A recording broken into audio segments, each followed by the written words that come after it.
100க்கும் மேற்பட்ட வீடுகளை கட்ட அனுமதி கொடுத்த ஊராட்சி மன்ற தலைவர் ஒருவர் தற்போது சொந்தமாக வீடு கட்ட முடியாமல் ஆடு மேய்த்து வாழ்க்கை நடத்தி வருகிறார்.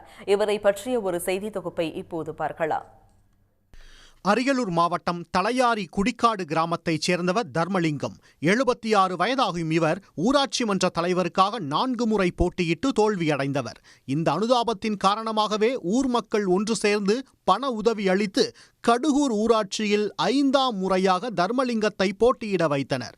இதில் 828 வாக்குகள் வித்தியாசத்தில் அபார வெற்றி பெற்றார். தர்மலிங்கம் பதவி வகித்த 5 ஆண்டுகளில் கடுகூர், தலையாரி குடிக்காடு, அயன்னாத்தூர், கோப்பிலியன் குடிக்காடு, கடுகூர் பொய்யூர், பூமுடையான்பட்டி, நுரையூர் உள்ளிட்ட 7 கிராமங்களுக்கு பல்வேறு திட்டங்களை கொண்டு வந்தார்.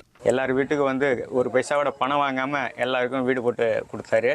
அப்புறம் கிராமத்துக்கு தோறும் ஒரு கிராம சாலை வசதி, காம்பவுண்ட் சுவர், பைப் லைனு, இந்த மாதிரி எல்லா அடிப்படை வசதிகளை அனைத்தும் செஞ்சு கொடுத்துருக்காரு.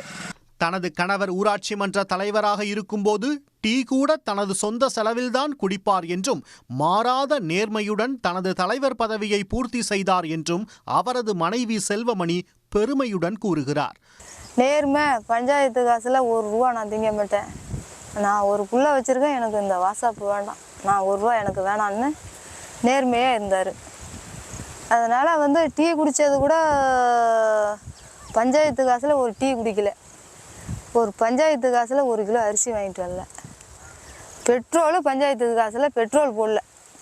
நேர்மையாக இருந்தாங்க. தான் ஊராட்சி மன்ற தலைவராக இருந்த காலத்தில் 7 கிராமங்களில் சுமார் 100க்கும் மேற்பட்ட மக்களுக்கு வீடு கட்ட அனுமதி அளித்து அதற்கான முழு நிதியையும் பெற்றுத் தந்தது பெருமையாக உள்ளது என்றும், தற்போது தனக்கு வீடு கட்ட நினைத்தால் ஆரம்பகட்ட நிலையை தொடங்கக்கூட தன்னிடம் பணம் இல்லை என்றும் தர்மலிங்கம் வேதனையுடன் தெரிவித்தார். இந்த கலைஞர் வீடு காப்பீட்டத்தில் வீடு கொடுத்தோம். யார்ட்டையுமே கைவிட்டலாம் எதுவும் பெறல. நான் சந்தோஷமாக தான் வீடு கொடுத்தேன். ஏரி வெட்டு கூட மக்கள் 1.5 கோடி ரூபாய்க்கு அது ஏரி வெட்டு கொடுத்தாங்க. மக்களுக்கு ஓரளவு ஏரி வெட்டு கொடுத்தாங்க. நல்லபடியாக அவர்களுக்கு செஞ்சாங்க. ஊராட்சி மன்ற தலைவராக சிறந்து விளங்கிய தர்மலிங்கம் தற்போது ஆடு மேய்த்து அதில் கிடைக்கும் வருமானத்தின் மூலம் வாழ்க்கையை நடத்தி வருகிறார்.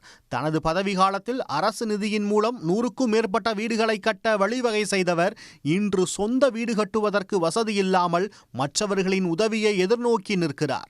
சன் செய்திகளுக்காக அரியலூர் செய்தியாளர் ஞானசேகரன். உடனுக்குடன் செய்திகளை தெரிந்து கொள்ள சன் நியூஸ் பெல் ஐகானை கிளிக் பண்ணுங்க.